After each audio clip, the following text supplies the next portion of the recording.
My name is Joel Ross. I am a musician, composer, primarily from the jazz, idiom, improvised music, creative music. I've been blessed to sign with the prestigious jazz label Blue Note Records. I released 2 records on the label, Kingmaker and Who Are You. So far, it's been a very cool, journey. Right now, I'm going to be talking about practice, what I think it is, what that means, what that looks like, how that applies to different situations. For me, practice is just consistently working on something to apply it to whatever situation that might be.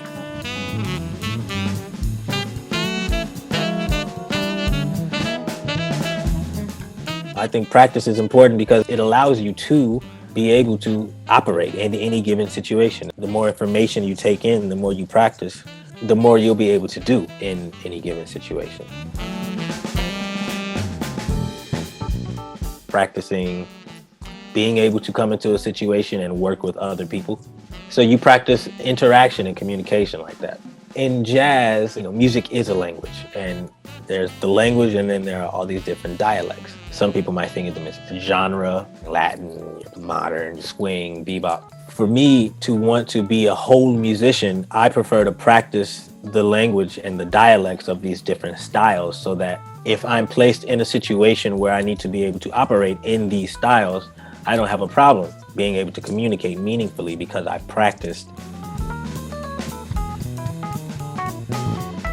What is important is how you practice it and how you apply it. When psychologists talk about this sort of intentional practice, it's called, deliberate practice. And what you're practicing is going towards a specific goal. In this deliberate practice, I'm specifically focusing on whatever it is. Maybe it's a phrase, maybe it's a theoretical idea, but really focusing on that strict idea and really developing it, breaking it down, trying to fully understand it so that I can use it in another situation.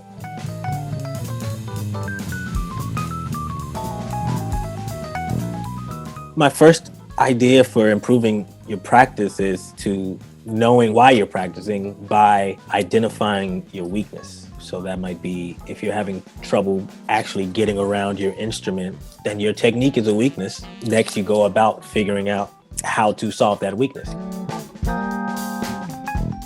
The second idea is going into whatever it is you're practicing with a certain intensity and deliberation to really focus on building that skill.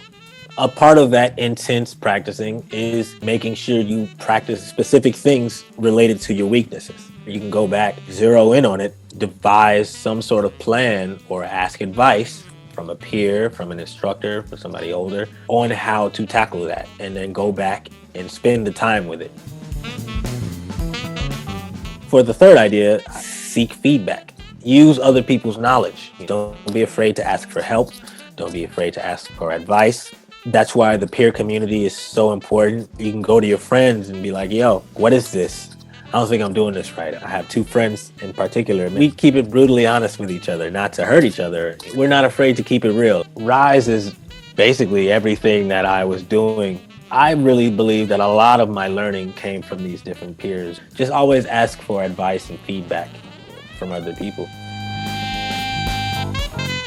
For me, is the motivation behind why I practice. The reason why I practice is just so that I can come into these situations and give my best for the people who I'm creating with, because that is a sacred space. And when you're with other people who respect what you're doing, I feel like that comes across to the audience. It's almost a form of respect for yourself and for the people who are receiving it. You should always want to give your all, do your best. And the way you can do that is by practicing.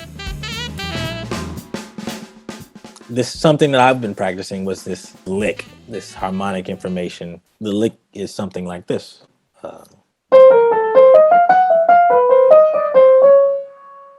Something that I do for this type of deliberate practice is just to run the lick through all 12 keys so that when I'm applying it to an improvised situation, it comes out more naturally.